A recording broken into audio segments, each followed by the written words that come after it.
मित्रों, मैं फिर आया हूं श्रीमद् भागवत गीता के अध्याय नंबर 9 और 10 को लेके। मित्रों, 1 से 8 तक के जो चैप्टर्स थे, जो अध्याय थे, उसके बारे में मैंने आपको बताया, आपने सराहाया और मुझे प्रोत्साहित किया। शुक्रिया। बस दोस्तों, इसी प्रकार मैं जो 18 चैप्टर्स हैं, 18 अध्याय है, वो सब पे बारीकी से जो भी महत्वपूर्ण पॉइंट्स है वो मैं आपको एक लाइन में एकदम संक्षिप्त में बताने की कोशिश करूंगा। और हाँ, वो चीज हमारे जीवन में क्या अहमियत रखती है उसके बारे में थोड़ा परिचित करूंगा, क्योंकि दोस्तों मेरे जीवन का ये तजुर्बा है, ये अनुभव है कि हर चीज का जो भी सॉल्यूशन है या जिसका तोड़ निकालने का है वो आपको भागवत गीता से ही मिलता है। मित्रों, भागवत गीता के बारे में मैं एक बात कहना चाहता हूं।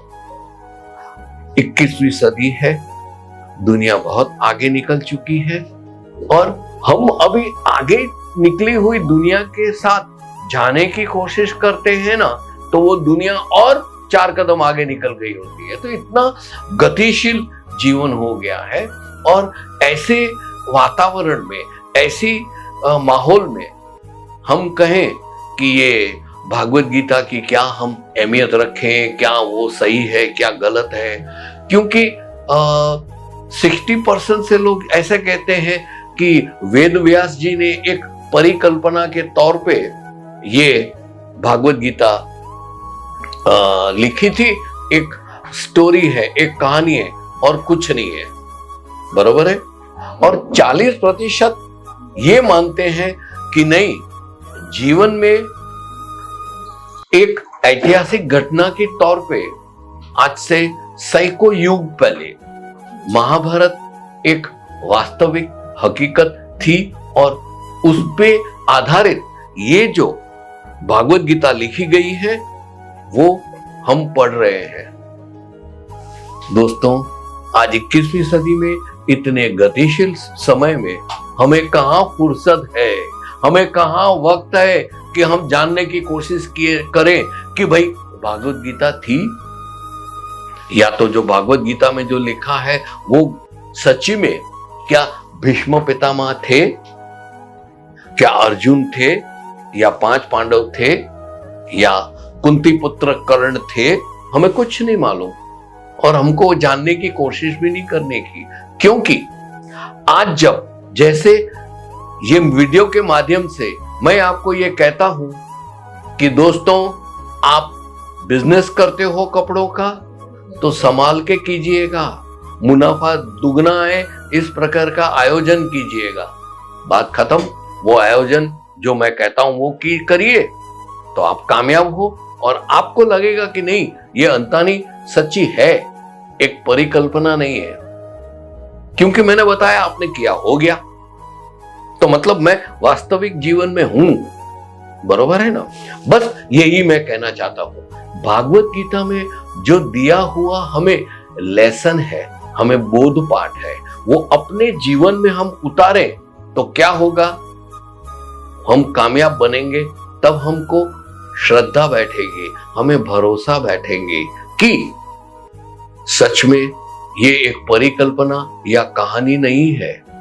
जो कुछ भी श्रीमद् भागवत गीता में लिखा है, अध्याय 1 से 18 तक, वो सच में युद्ध के मैदान में हुआ था, कौरवों और पांडवों के बीच में युद्ध। बस यही कहना चाहता हूं। खैर दोस्तों, आ जाते हैं अध्याय नंबर 9 पे। अध्याय नंबर 9 में भागवत गीता में श्री कृष्ण ने अर्जुन को ये बताया, पूरे अध्याय में यही सब है, उसका संक्षिप्त में उसने यही बताया कि आपको जीवन में मिलते हर आशीर्वाद की कीमत करें। आप समझे ना, हम लोग ऑफिस की तरफ जा रहे हैं, बीच में मंदिर आता है, एक बूढ़ी माजी बैठे हैं उधर। वो बेचारी परिस्थिति के अनुसार, उसकी जो भी परिस्थिति इतनी गंभीर है, उसको ठीक रहता नहीं है। वो भीख नहीं मांग रही है, लेकिन उसको जो बीमारी है उसके लिए उसको डॉक्टर के पास जाना है। तो आपसे कहती है, बेटा मेरे को 5 पैसा देना, मैं डॉक्टर को जाके अपनी तबीयत दिखाऊं और दवा ले लूं, मेरे पास पैसा कुछ नहीं है। आप तुरंत अपने बटुए में से 100-500 की नोट निकालते हो और माँ जी को थमा देते हो कि नहीं माँ, आप दवाई ले लो, बाकी सब ईश्वर सही कर देगा। हो गया। अभी वो माँ जी जो है वो क्या करेगी, तुरंत आशीर्वाद देगी, बेटा जिंदा रहे, तू बहुत सुखी हो, आराम से चैन से जीवन व्यतीत कर, और तेरे जो व्यापार है, तेरा जो व्यवसाय है, उसमें तुम बहुत प्रगति करे, बहुत तू आगे बढ़े, ऐसे मेरे आशीर्वाद है। आपको आशीर्वाद दिया। अभी ये आशीर्वाद छोटे हैं, फिर भी आप इसको अनगिन मत कीजिए, उसकी कीमत कीजिए। आप एहसास कीजिए कि आज मेरा दिन कितना अच्छा जाएगा कि एक मेरी माँ की उम्र की जो माँ जी थे, उन्होंने मेरे को आशीर्वाद दिया है। आप समझे ना। ये बोलने की जरूरत इसलिए पड़ती है मित्रों कि आज दुनिया इतनी फास्ट, जैसे शुरू में बताया, इतना फास्ट दुनिया हो गई है कि किसी को ही नहीं है। छोटा बच्चा है, कोई बीमार बुजुर्ग है, कोई फुटपाथ पे बैठा हुआ बूट पॉलिश वाला है, वो लोग जब आपको आशीर्वाद देते हैं ना, तो आप नजरअंदाज करते हो और ये सोचते हो, अरे तू बोलता है कि मेरा जीवन व्यतीत सही हो, मैं सुखी हो जाऊं, मेरे पास पैसे आए, ये क्या आशीर्वाद हुए? ये फालतू की बात है। जब तक मैं हाथ पैर नहीं मारूंगा, जब तक मैं सही ढंग से कर्म नहीं करूंगा, जब तक मैं चोरी चबाड़ी नहीं करेगा, तब तक पैसा नहीं आएगा। आप इतने प्रैक्टिकल हो, आप इतने अपने आप को होशियार समझते हो, यही कारणवश आप वो आशीर्वाद की कीमत नहीं करते हो और अंत में आपको भुगतना ही पड़ता है। श्री कृष्ण जी ने यही कहा है, दोस्तों आशीर्वाद की कीमत करो। कौन से आशीर्वाद हमें कहां पे उपयोग में आ जाए हमें नहीं पता, वक्त की बात है। बस यही था। चलो दोस्तों, अभी आते हैं अध्याय नंबर 10 पे। अध्याय नंबर 10 में श्री कृष्ण ने अर्जुन को यह कहा है,